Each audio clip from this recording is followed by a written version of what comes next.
À quoi ça sert? Ça sert à calculer la chaleur des réactions qui sont complexes à partir des chaleurs des réactions qui sont plus simples qu'on connaît déjà.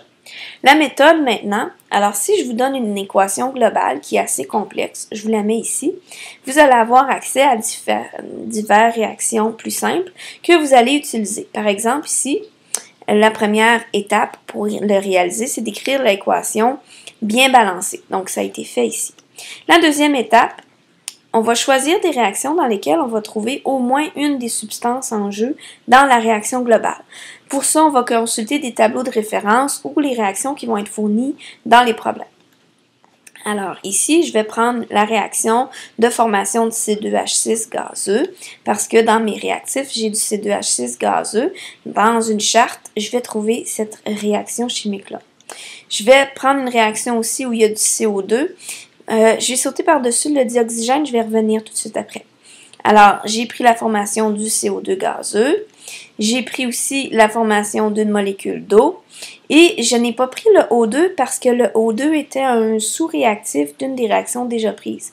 La plupart du temps, le dioxygène va apparaître de lui-même, on n'a pas à mettre une équation spécifique pour cette molécule-là. Alors, une fois que j'ai tous mes réactifs et mes produits, en fait, toutes mes sous-réactions, je vais devoir les replacer. Alors, je vais les réorganiser, les équations, pour qu'il y ait assez de réactifs et de produits et qu'ils soient du bon côté de l'équation. Au besoin, je vais inverser des réactions. Alors, je vais commencer avec la première. Je vais mettre les deux autres de côté. J'ai besoin du C2H6. Il est ici du côté des produits, mais j'en ai besoin du côté des réactifs. Alors, je vais devoir inverser ma réaction. J'ai donc mis mon C2H6 à gauche. J'ai mis mes réactifs sont devenus mes produits, mes réactifs. Et j'ai aussi inversé le signe de mon delta H de ma variation d'enthalpie. Donc, je vais avoir écrit ma formule de la bonne façon. Deuxième chose, j'ai besoin de 2 molécules de C2H6. Alors, étant donné que dans mon équation de base, j'en avais juste une, j'ai multiplié par 2 tous mes coefficients et j'ai également multiplié par 2 ma variation d'enthalpie. C'est donc cette réaction-là que je vais utiliser dans ma loi de Hess, dans mon mécanisme réactionnel. Je vais faire la même chose avec la deuxième équation. Je l'ai pris pour le CO2.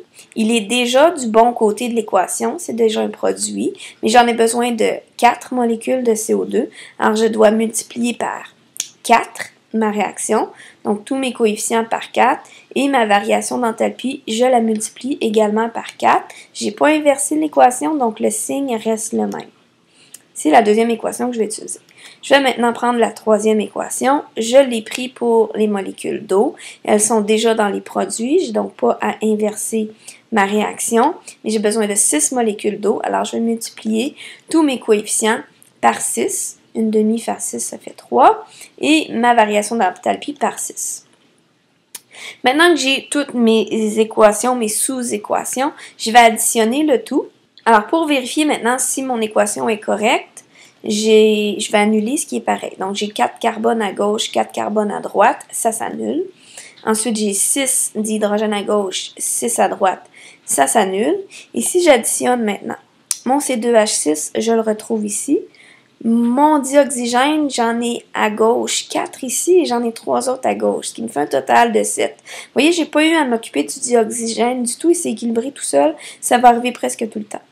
Ensuite, j'ai 4 CO2, 6 H2O, 6 H2O. Ça fonctionne bien. Pour calculer la variation d'enthalpie, il me reste à additionner chacune des variations d'enthalpie, ce qui me donne l'équation globale. C'est de cette façon-là qu'on va appliquer la loi de Hess.